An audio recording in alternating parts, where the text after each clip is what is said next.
Hello.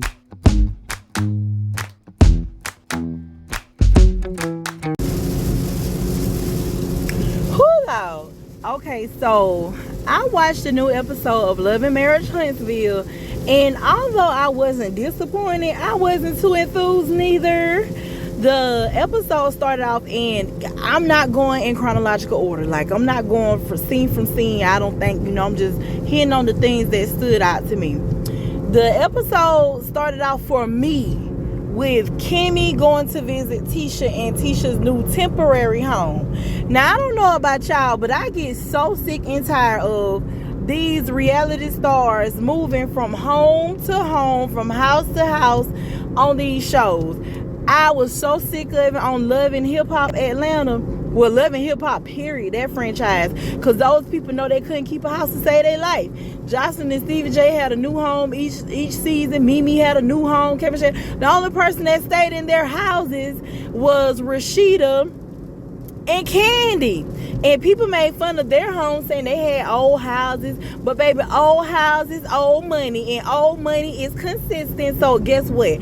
I would have rather stayed in my old paid for house than to be moving from Airbnb to Airbnb each season. So they move, Kimmy go to visit Tisha in her new temporary home. And the kids are going into their room. They're showing them getting situated in the house, I guess. And they go to revisit the conversation between Tisha, Kimmy, Tiffany, and Stormy. I don't want to talk about none of that because I feel like all of that is just smoke and mirrors. I don't even think none of that beef and issue that those people are having is real. I think this is just, those are storylines, so whatever.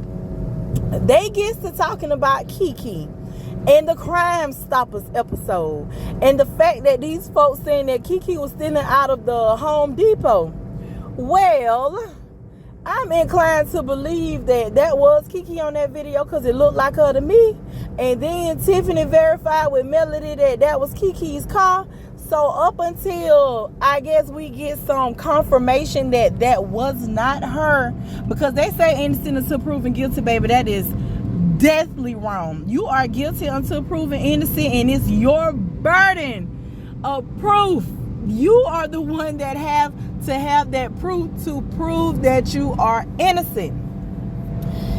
Tisha and Kimmy are talking about it. Kimmy's trying to crack little jokes, talking about she can't help her because Maurice ain't that type of attorney. Baby, is Maurice even practicing law? You sitting up here cracking these jokes on Kimmy when the joke is really, not Kimmy, but on Kiki, when the joke is really on you, honey. And this man keep going every chance he get, telling the world that your cat don't work.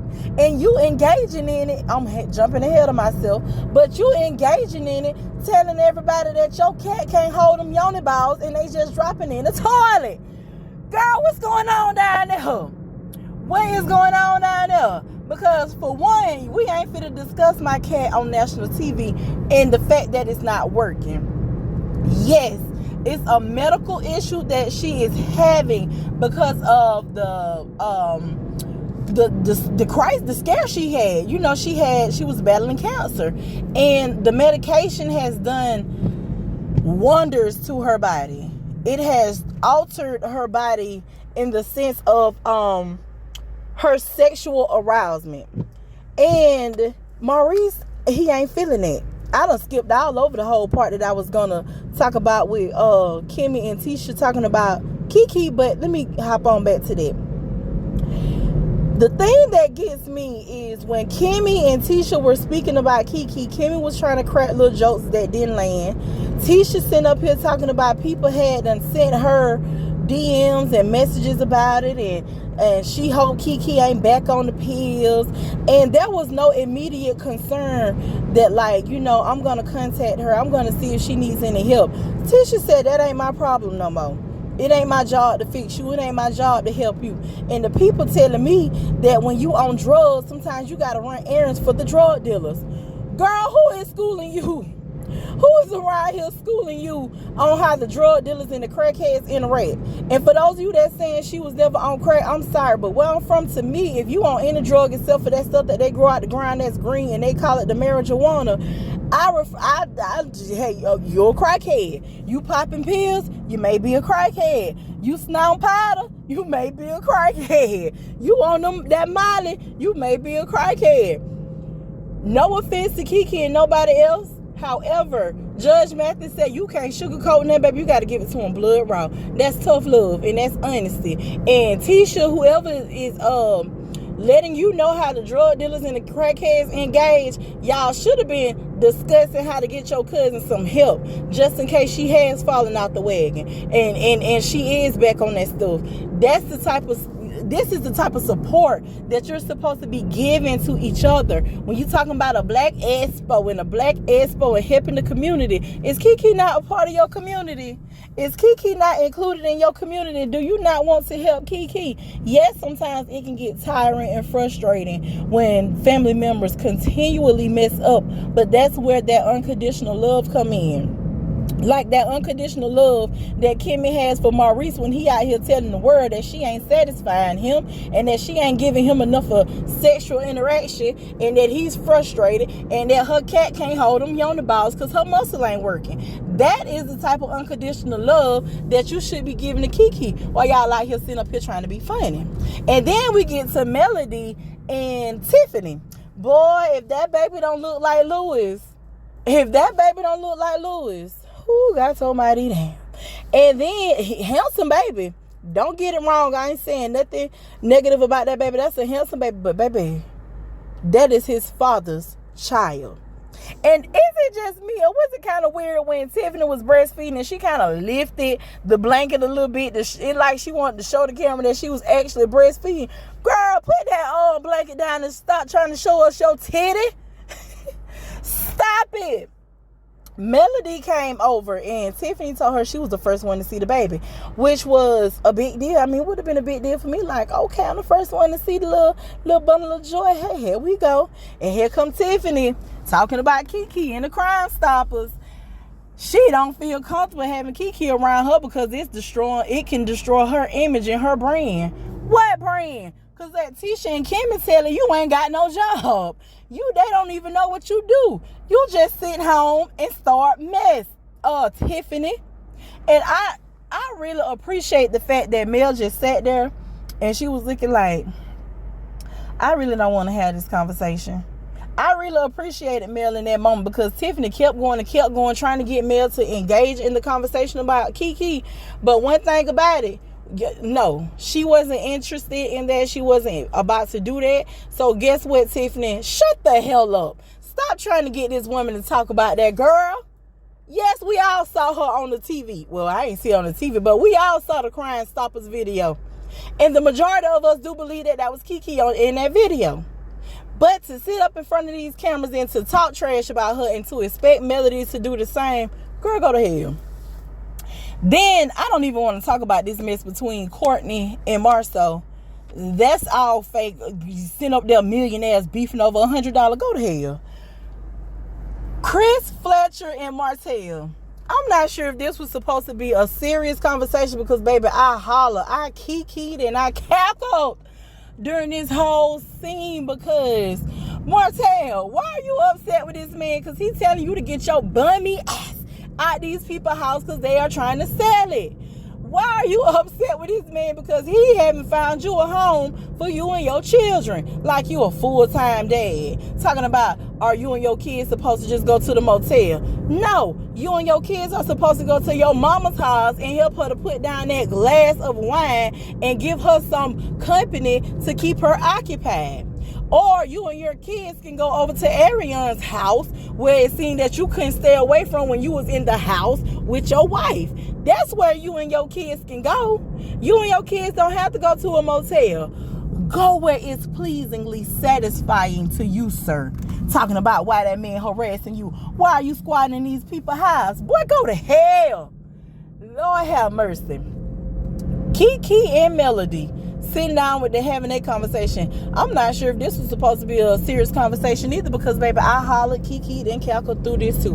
Keke was telling Melody all this other stuff of what she have going on and what she going through, but she was not trying to engage in that Crime Stoppers video. So guess what Melody did? What she had to do, and she brought it up, and she let her know, hey, the streets is talking. And the streets, and Tiffany says she is a little skeptical about having you around because it may be damaging for her image. And so, are you okay?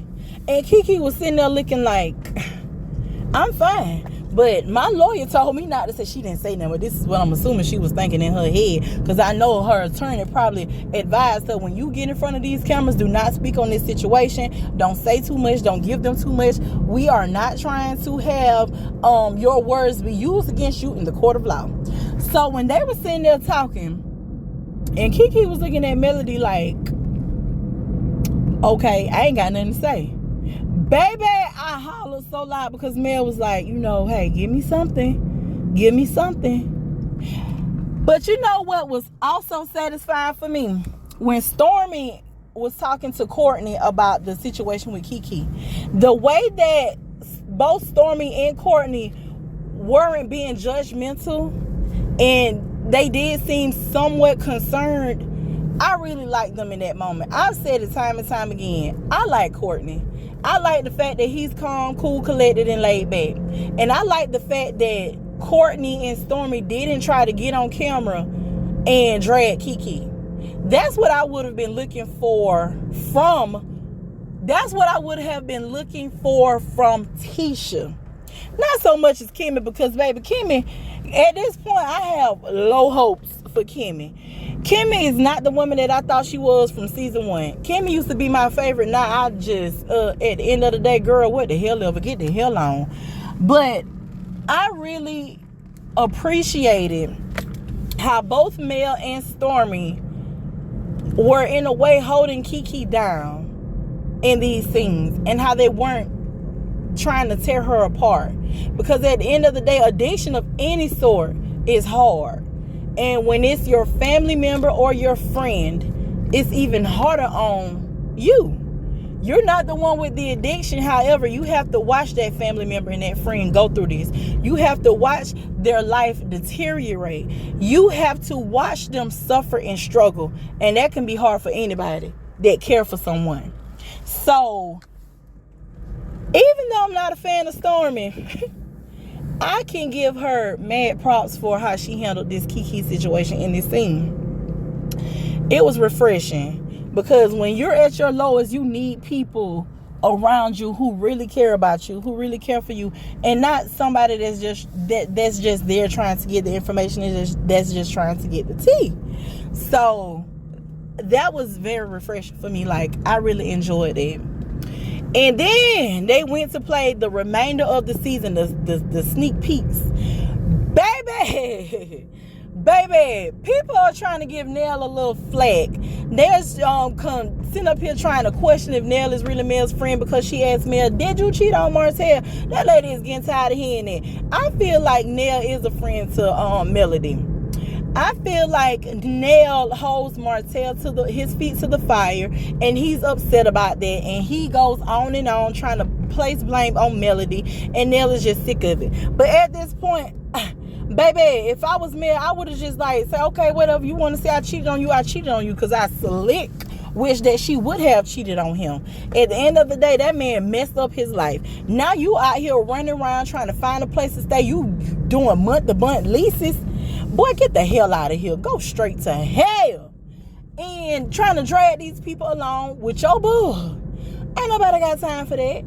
But if I was Melody, I would tell that man whatever he want to hear to get him to shut up. You want to say I cheated on you? Okay, baby, I cheated. Now we're divorced. We're no longer together, so it should not matter.